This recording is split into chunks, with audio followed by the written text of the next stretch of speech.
Tanaman kelor pada umumnya telah dikonsumsi atau dikenal oleh masyarakat Indonesia hampir di seluruh pelosok negeri ini dengan nama panggilan atau nama sebutan yang berbeda-beda. Teman-teman sekalian, pada saat sekarang ini akibat dari turunnya harga porang, kita berusaha menghitung dan mengkombinasi antara porang akan ditumpang sari dengan tanaman apa yang sekiranya cocok dan sama-sama bisa meningkatkan penghasilan masyarakat. Tanaman kelor ini sudah diekspor ke beberapa negara, di antaranya ke Australia, ke Jepang, ke Amerika, ke beberapa negara yang lain. Kebutuhan dunia tentang kelor itu sendiri, menurut info dari beberapa tulisan di mancanegara ini, hanya mampu dicukupi 30%. Nah, dari 30% itu 80%-nya itu masih disuplai oleh pemerintah India atau masyarakat petani India.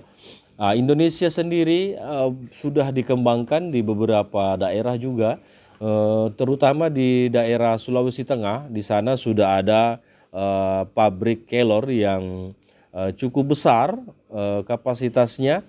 Dan wilayah sekitarannya sudah mulai melakukan penanaman kelor. Di antaranya ada Kabupaten Sigi dan kabupaten Penyangga di daerah sekitaran Palu.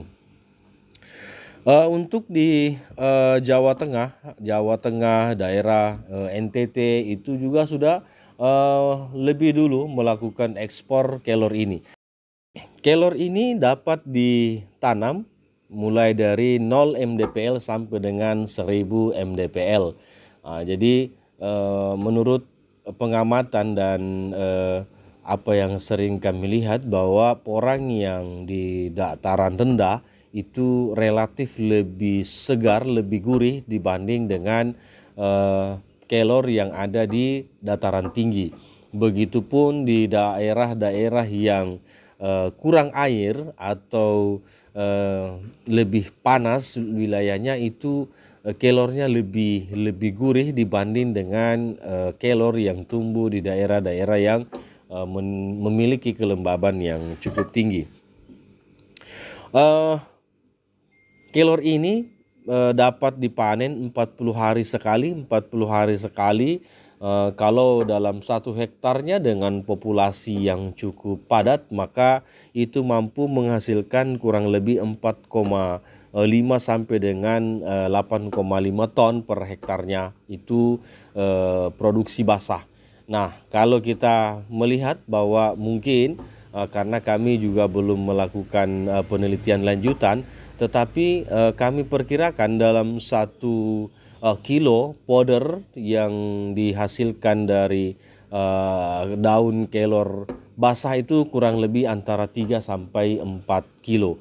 Nah, ini menandakan bahwa potensi dari kelor ini cukup ada nilai untuk kita sandingkan dengan tanaman porang. Teman-teman sekalian, banyak lahan-lahan yang bisa kita kembangkan untuk ditanami kelor dengan dicampur sari atau ditumpang sari dengan tanaman porang. Kenapa? Karena tanaman kelor ini relatif lebih mudah ditanam, tidak membutuhkan perawatan yang cukup aktif seperti dengan tanaman-tanaman yang lain. Yang ketiganya, tidak terlalu memiliki hama yang cukup kuat untuk merusak atau mengurangi produksi. Hama kelor ini hanya ada beberapa yang sering ini, yaitu adalah kutu putih. Kutu putih ini yang paling sering menyerang tanaman kelor, dan yang kedua ada ulat penggerek. Nah, ini dua ini. Mungkin masih ada hama yang lain, tapi yang lebih sering antara dua hama ini.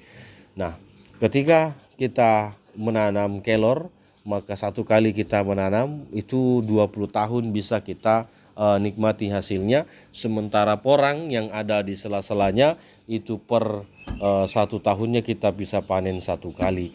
Nah, ini cara praktis untuk kita memadukan bahwa porang ini dapat terus dibudidayakan dan kita berharap dengan solusi-solusi yang kita tawarkan ini porang tetap diminati oleh teman-teman petani untuk dibudidayakan dan menambah varietas-varietas yang lain yang bisa ditumpang sari dengan tanaman porang.